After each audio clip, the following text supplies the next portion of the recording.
விஜய் இந்த மாரி காவேரி ஊருக்கு போறான்னு சொல்லிட்டு குமரன் சொன்னோன்னே தாங்கிக்கவே முடியல. அவரால அடுத்து உடனே கிளம்புறாரு. அப்ப கரெக்ட்டா வெண்ணிலா அங்க வராங்க. வெண்ணிலாவ பார்த்துட்டு உடனே கிளம்பி போம்போது, "ஏன் எங்க போறீங்க விஜய்?" அப்படின்னு சொல்லிட்டு கேட்டோன்னே, இந்த மாரி காவேரி ஊருக்கு போறாளாம். என்கிட்ட சொல்லாம கொள்ளாம எப்படி அவ முடியும்? நான் விடமாட்டேன். காவேரி எதனால இப்படிலாம் பண்ணிட்டுருக்கான்னு எனக்கு ஒண்ணுமே புரியல வெண்ணிலா." அப்படின்னு சொல்லிட்டு கிளம்புறாரு. கரெக்ட்டா தடுத்து நிறுத்துறாங்க. "வெண்ணிலா என்னாச்சு வெண்ணிலா?" அப்படின்னோன்னே, "நீ போனாலும் விஜய் உன் கூட வரமாட்டா காவேரி." அப்படின்னோன்னே அதிர்ச்சி அடையறாரு. "நீ என்ன சொல்ற?" அப்படின்னோன்னே, "ஆமா.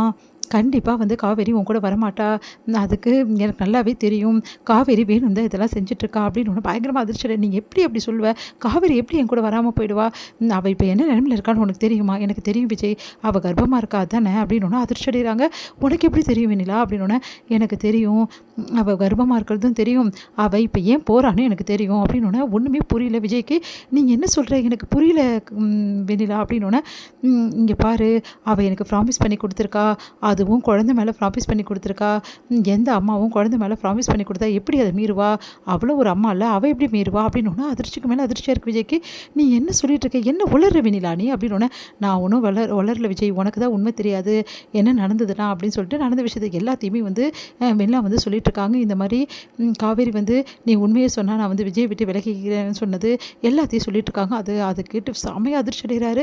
உடனே "எப்படி காவேரி இப்படிலாம் ஒரு ப்ராமிஸ் பண்ண முடியும்? எப்படி அவ என்னை விட்டுட்டு போக முடியும்? அவ என்ன நினைக்கிறான்னா, அவளால தான் உனக்கு பிரச்சனை வருது. உண்மை அதுதானே விஜய். இப்போ அவளால தானே உனக்கு இவ்ளோ பெரிய பிரச்சனை வந்திருக்கு. இப்ப நான் கூட உன்கிட்ட பிரச்சனை படுறதுக்கு என்ன காரணம்? அவ தானே. எல்லாத்துக்கும் காரணம் அவ தானே. அவ எப்படி காரணமாவா? என்ன பேசுற வெண்ணிலா நீ? அவ என்ன பண்ணா இதுல? அவங்க அப்பாவ ஏமாத்தி இந்த மாரி பண்ணது பசுபதி. பசுபதி அவங்க குடும்பத்த பழி வாங்கணும்னு நினைச்சு இவளாம் பண்ணிட்டு இருக்கான். அதுக்காக என் பொண்டாட்டிய நான் விட்டுருவேன்னு நினைக்கிறியா? இந்த உலகத்திலே எனக்கு ரொம்ப முக்கியமானவங்க என் பொண்டாட்டியும், என் குழந்தையும் தான். தேவையில்லாமலாம் பேசாத வெண்ணிலா அவள பத்தி." அப்படின்னோனே, "இங்க பாரு விஜய், நான் சொல்றத கொஞ்சம் கேளு. காவேரி விலகி போயிட்டா. இப்ப உனக்கு என்ன பிரச்சனை?"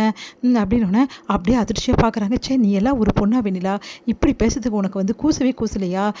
நான் என்ன பண்ண முடியும்? இதில நான் எந்த தப்பும் பண்ணல. நீ எந்த தப்பும் பண்ணலையா? காவேரி அப்படி ப்ராமிஸ் பண்ணியிருந்தாலும், அப்போ நீ என்னை எப்படியாவது வெளிய எடுக்கணும்னு உனக்கு அவசியம் கிடையாது. உன்ன பொறுத்தவரைக்கும் எப்படா சான்ஸ் பழி வாங்கணும்னு நினைச்சிருப்ப. அப்படித்தானே? இப்ப காவேரி உன்கிட்ட ப்ராமிஸ் பண்ணலன்னா, நீ கண்டிப்பா என்ன பழி வாங்கியிருப்ப. என்ன உள்ள தள்ளியிருப்ப. வெளிய எடுத்திருக்க மாட்ட. எனக்கு சாட்சி சொல்லியிருக்க மாட்ட. அப்படிதானே? அப்ப நான் வெளிய வரணுன்ற எண்ணம் உனக்கு கிடையாது. அப்படிதானே? அப்படின்னோனே, அப்படியே அதிர்ச்சியப்படுற, "இல்ல விஜய், நான் அப்படிலாம் யோசிக்க மாட்டேன். காவேரி ப்ராமிஸ் பண்றதுக்கு முன்னாடியே நான் உன்ன வெளிய எடுக்கணும், உண்மைய சொல்லணும்னு தான் நான் யோசிச்சேன். என் மனச மாத்திக்கிட்டேன். ஆனா காவேரி தான் ஒரு சான்ஸ் குடுத்தா. நான் என்ன பண்றது? நீயே சொல்லு." அப்படின்னோனே, "இங்க பார், காவேரி நினைச்சிட்டு இருக்கா, ஒரு வேளை அவ என்னை விட்டுட்டு போயிட்டா, நான் எல்லாத்தையும் மறந்துடுவேன். உன்னை நான் ஏத்துப்பேன்னு நினைச்சிட்டு இருக்கா. அது கனவுல கூட நடக்காது. ஏன்னா காவேரிக்கு நான் தான். எனக்கு காவேரி தான். விஜய்க்கு காவேரி தான். காவேரிக்கு விஜய் தான். அது யாரும் எக்காரணம் கூட மாத்த முடியாது." அப்படின்னோனே அப்படி நினைச்சு பார்க்குறாங்க. நானும் விஜயும் காவேரி இதுக்கப்புறம் இல்ல அப்படின்னு சொல்லிட்டு காவேரி சொன்னத நினைச்சு பார்க்குறாங்க. "இங்க பார், அவ என்னை விட்டுட்டு கூட போலாம்.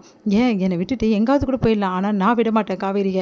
காவேரி ஏன் பொண்டாட்டிய எப்படி சமாதானப்படுத்தணும்னு எனக்கு நல்லாவே தெரியும்."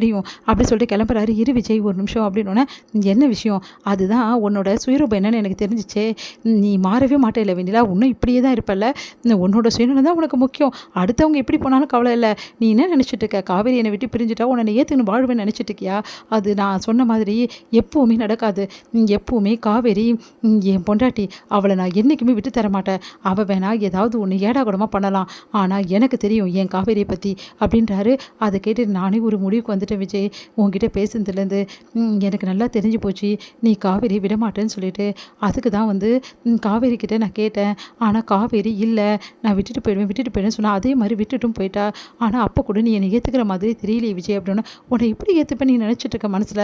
அப்படின்றாரு. "இங்க பார், எப்பவுமே என் மனசு ஃபுல்லா காவேரி மட்டும் தான் இருக்க முடியும். வேற யாரும் இருக்க முடியாது. காவேரி என்னை விட்டு போனாலும் அவளையும் நினைச்சுக்கிட்டு நான் அவளை தேடி போவனே தவிர வேற ஒரு பொண்ணை என் மனசால கூட நினைக்க மாட்டேன்." அப்படின்னு அதிர்ச்சி அடைகிறாங்க வெண்ணிலா. "இது உனக்கு போதுமா? இதுக்கு வேற பதில் வேணுமா?" "இல்ல விஜய், எனக்கு இதுவே போதும். ஆனா காவேரி நீ கூப்பிட்டா வரமாட்டா." "ஏன் வரமாட்டா?" "ஏன்னா எனக்கு ப்ராமிஸ் பண்ணி கொடுத்துருக்கால. அதனால நான் கூப்பிட்டா தான் வருவா. அதனால நானும் கூட வரேன்." அப்படின்றாங்க.